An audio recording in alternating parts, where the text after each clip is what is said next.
Nombre, chapitre 29.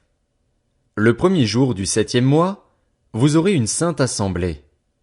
Vous n'effectuerez aucun travail pénible. Ce jour sera proclamé parmi vous au son des trompettes. Vous offrirez en holocauste dont l'odeur est agréable à l'Éternel un jeune taureau, un bélier et 7 agneaux d'1 an sans défaut. Vous y joindrez l'offrande de fleurs de farine pétrie à l'huile, 6 litres et demi pour le taureau, 4 litres et demi pour le bélier et 2 litres pour chacun des 7 agneaux. Vous offrirez un bouc en sacrifice d'expiation, afin de faire l'expiation pour vous. Vous offrirez ces sacrifices, en plus de l'holocauste mensuel et de l'offrande végétale qui l'accompagne, ainsi que de l'holocauste perpétuel et de l'offrande végétale et des offrandes liquides qui l'accompagnent, d'après les règles établies. Ce sont des sacrifices passés par le feu dont l'odeur est agréable à l'Éternel. Le 10e jour du 7e mois, vous aurez une sainte assemblée et vous vous humilierez. Vous n'effectuerez aucun travail. Vous offrirez en holocauste dont l'odeur est agréable à l'Éternel un jeune taureau, un bélier et 7 agneaux d'1 an sans défaut. Vous y joindrez l'offrande de fleurs de farine pétrie à l'huile, 6 litres et demi pour le taureau, 4 litres et demi pour le bélier et 2 litres pour chacun des 7 agneaux. Vous offrirez un bouc en sacrifice d'expiation, en plus du sacrifice des expiations, de l'holocauste perpétuel et de l'offrande végétale qui l'accompagne, ainsi que des offrandes liquides qui les accompagnent. Le 15e jour du 7e mois, vous aurez une sainte assemblée. Vous n'effectuerez aucun travail pénible. Vous célébrerez une fête en l'honneur de l'Éternel pendant 7 jours. Vous offrirez en holocauste un sacrifice brûlé au feu dont l'odeur est agréable à l'Éternel, 13 jeunes taureaux, 2 béliers et 14 agneaux d'1 an sans défaut. Vous y joindrez l'offrande de fleurs de farine pétrie à l'huile, 6 litres et demi pour chacun des 13 taureaux, 4 litres et demi pour chacun des 2 béliers et 2 litres pour chacun des 14 agneaux.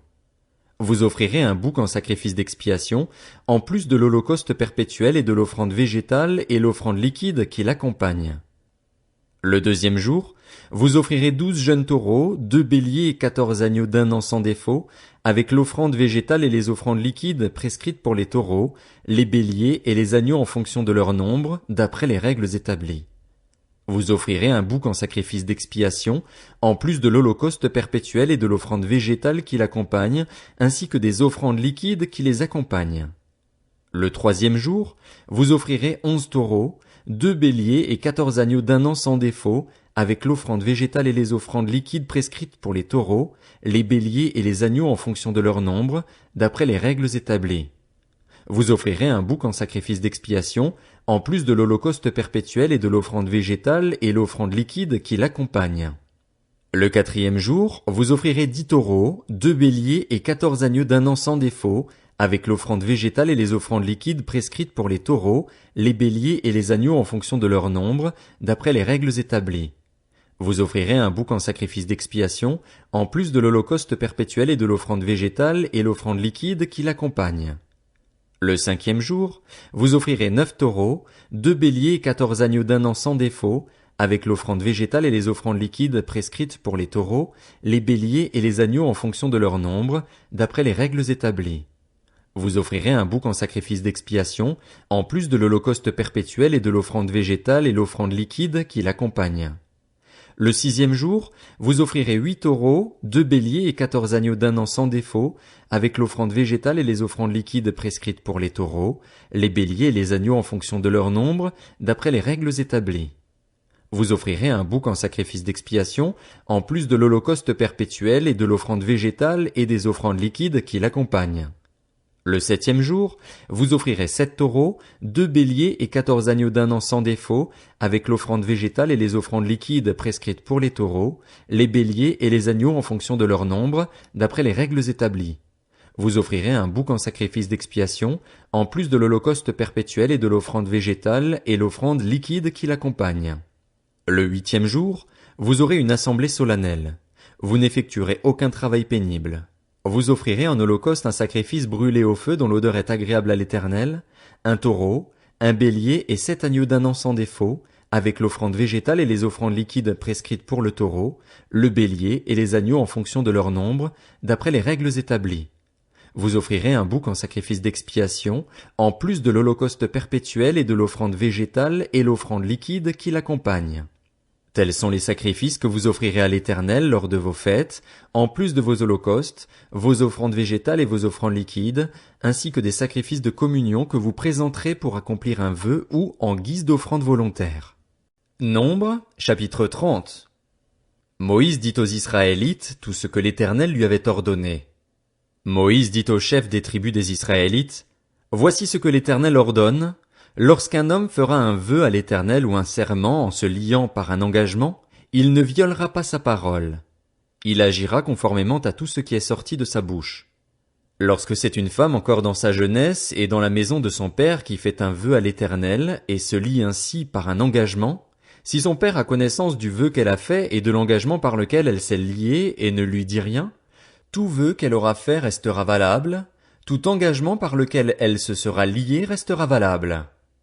En revanche, si son père la désapprouve le jour où il en prend connaissance, tous ses vœux et tous les engagements par lesquels elle se sera liée seront sans valeur.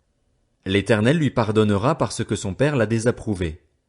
Dans le cas d'une femme mariée qui fait des vœux ou se lie par une parole échappée de ses lèvres, si son mari en a connaissance et ne lui dit rien le jour où il en prend connaissance, ses vœux resteront valables, les engagements par lesquels elle se sera liée resteront valables. En revanche, si son mari la désapprouve le jour où il en prend connaissance, il annule ainsi le vœu qu'elle a fait et la parole échappée de ses lèvres par laquelle elle s'est liée, et l'Éternel lui pardonnera. Dans le cas d'une femme veuve ou divorcée, le vœu ou l'engagement quel qu'il soit par lequel elle se sera liée restera valable pour elle. Si c'est dans la maison de son mari qu'une femme fait des vœux ou se lie par un serment, et si son mari en a connaissance mais ne lui dit rien et ne la désapprouve pas, tous ses vœux restent valables, tous les engagements par lesquels elle s'est liée restent valables. En revanche, si son mari les annule le jour où il en prend connaissance, tout vœu et tout engagement sorti de ses lèvres sont sans valeur. C'est son mari qui les a annulés et l'Éternel lui pardonnera. Son mari peut ratifier ou annuler tout vœu, tout serment par lequel elle s'engage à s'humilier. S'il ne lui dit rien jusqu'au lendemain, il ratifie ainsi tous les vœux ou tous les engagements par lesquels elle s'est liée. Il les ratifie parce qu'il ne lui a rien dit le jour où il en a pris connaissance. S'il les annule après le jour où il en a pris connaissance, il supportera les conséquences de la faute de sa femme. Telles sont les prescriptions que l'Éternel donna à Moïse à propos des relations entre un mari et sa femme, ou entre un père et sa fille lorsqu'elle est encore dans sa jeunesse et dans la maison de son père.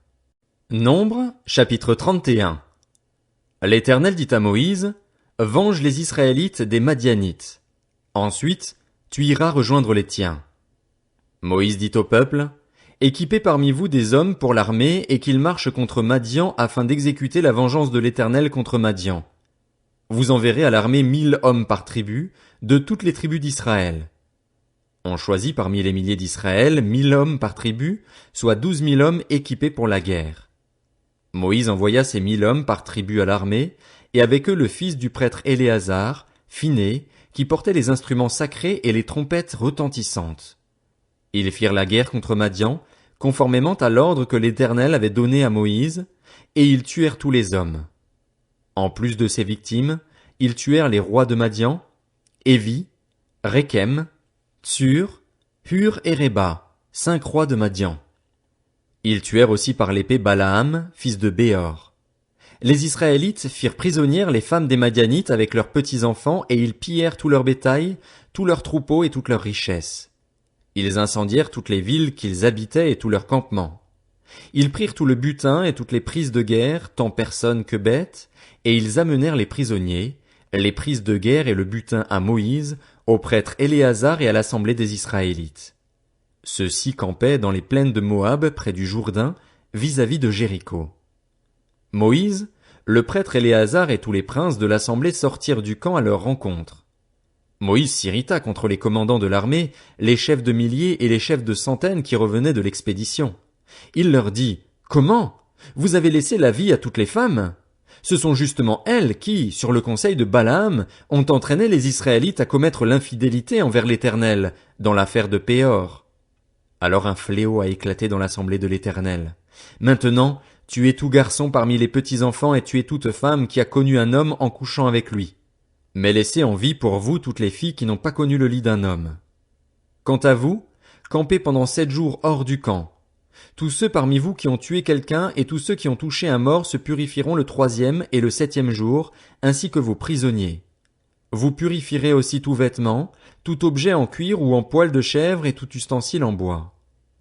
Le prêtre Éléazar dit aux soldats qui étaient allés à la guerre, « Voici ce qu'ordonne la prescription que l'Éternel a transmise à Moïse. L'or, l'argent, le bronze, le fer, l'étain et le plomb, tout objet qui peut aller au feu, vous le ferez passer par le feu pour le rendre pur. Mais c'est par l'eau de purification que sera purifié tout ce qui ne peut pas aller au feu, vous le ferez passer dans l'eau. Vous laverez vos vêtements le 7e jour et vous serez purs.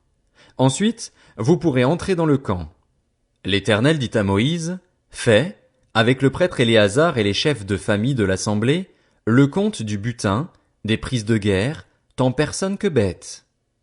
Partage les prises de guerre entre les combattants qui sont allés à l'armée et toute l'assemblée.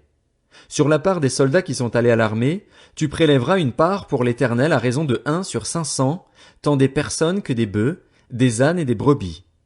Vous le prendrez sur leur moitié, et tu le donneras au prêtre Éléazar comme une offrande à l'Éternel. Sur la moitié qui revient aux Israélites, tu prendras 1 sur 50, tant des personnes que des bœufs, des ânes et des brebis, de tout animal, et tu le donneras aux Lévites qui ont la garde du tabernacle de l'Éternel. » Moïse et le prêtre Éléazar firent ce que l'Éternel avait ordonné à Moïse. Les prises de guerre, ce qui restait du pillage effectué par ceux qui avaient fait partie de l'armée, consistaient en 675 000 brebis, 72 000 bœufs, 61 000 ânes et 32 000 personnes, des femmes qui n'avaient pas connu le lit d'un homme. La moitié formait la part de ceux qui étaient allés à l'armée, 337 500 brebis, dont 675 pour la part de l'Éternel. 36 000 bœufs, dont 72 pour la part de l'Éternel. 30 500 ânes, dont 61 pour la part de l'Éternel. Et 16 000 personnes, dont 32 pour la part de l'Éternel. Moïse donna au prêtre Éléazar la part réservée comme offrande à l'Éternel, conformément à ce que l'Éternel lui avait ordonné. La moitié qui revenait aux Israélites, séparée par Moïse de celle des hommes de l'armée, formait la part de l'assemblée, 337 500 brebis, 36 000 bœufs, 30 500 ânes et 16 000 personnes. Sur cette moitié qui revenait aux Israélites, Moïse prit 1 sur 50, tant des personnes que des animaux, et il le donna aux Lévites qui ont la garde du tabernacle de l'Éternel, conformément à ce que l'Éternel lui avait ordonné.